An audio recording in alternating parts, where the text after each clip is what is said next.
എന്താണ് ഇപ്പോ പടം കണ്ടോ? കണ്ടില്ല, കാണാൻ പോണു. ഏതെങ്കിലും സീക്വൻസുകളൊക്കെ നേരത്തെ സുൽത്താൻ്റെ ഒന്ന് രണ്ട് സ്ഥലത്ത് കണ്ടിരുന്നു എന്നൊക്കെ വിനീതേട്ടൻ പറഞ്ഞു. ഡബിങ്ങിന് പോയിരുന്നു ഒരു ദിവസം. സിനിമ തിയേറ്ററിൽ വന്ന് കാണാൻ എത്രമാത്രം എക്സൈറ്റഡ് ആണ്? നല്ല എക്സൈറ്റഡ്. റെസ്പോണ്ട് ഒക്കെ അറിയുന്നുണ്ടോ? ഞാൻ വിളിച്ച് പറഞ്ഞു, ഹാപ്പിയാണ്. അവൻ ഊട്ടി എവിടെയോ പോയിരിക്കുക. അപ്പം നാളെയോ മറ്റന്നാളോ വീട്ടിലെത്തുമ്പോൾ കാണും.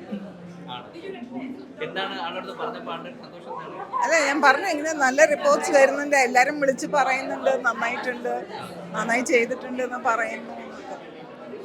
സിനിമ കണ്ടോ? ഇല്ല, കാണും, കണ്ടിട്ടില്ല. ഇതുവരെ നല്ല റെസ്പോൺസാണ് കിട്ടിയിരിക്കുന്നത്.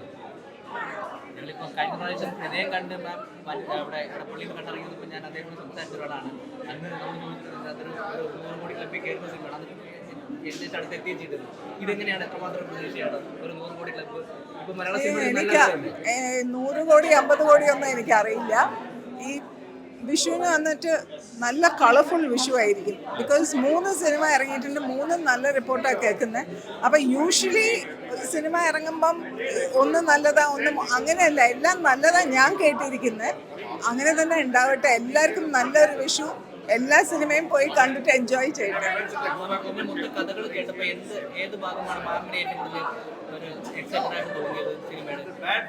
അല്ല, ഞാൻ സിനിമ കണ്ടിട്ട് ഞാൻ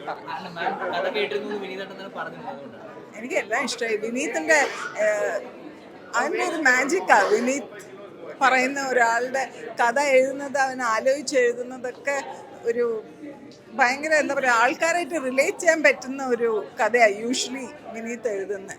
അപ്പം നീ ഞാൻ പോയി കാണട്ടെ. കുറേ പേര് പറഞ്ഞു ഇങ്ങനെ അതിൻ്റെ മാനറിസംസാണ്. പിന്നെ എനിക്ക് തോന്നുന്നു അവൻ്റെ ഡ്രസ്സിങ്ങും വിനീത് വന്നിട്ട് പഴയ മുരളീച്ചേട്ടൻ്റെ ആ ഒരു ഇത് മനസ്സിൽ വിചാരിച്ചിട്ടാണ് ആ ഡ്രസ്സിങ്. പക്ഷെ കമലദളം ആ പടത്തിലൊക്കെ ചേട്ടൻ്റെയും ഏകദേശം അതുപോലത്തെ ഒരു സ്റ്റൈലായിരുന്നല്ലോ. പിന്നെ നല്ല മാനറിസംസും ഉണ്ട്. അപ്പോൾ ചേട്ടൻ കാണട്ടെ, പടം കാണട്ടെ. ഒന്നും പറഞ്ഞില്ല. ഇഷ്ടമായി, പക്ഷെ ഒന്നും പറഞ്ഞില്ല. മാനറിസംസിനെ പറ്റി ഒന്നും പറഞ്ഞില്ല.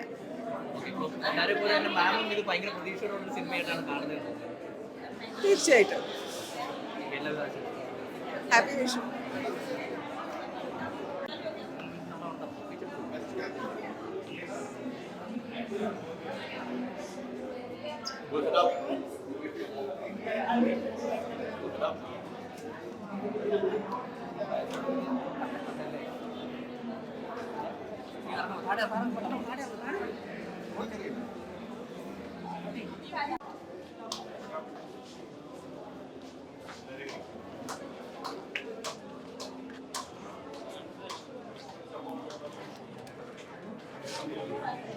All right.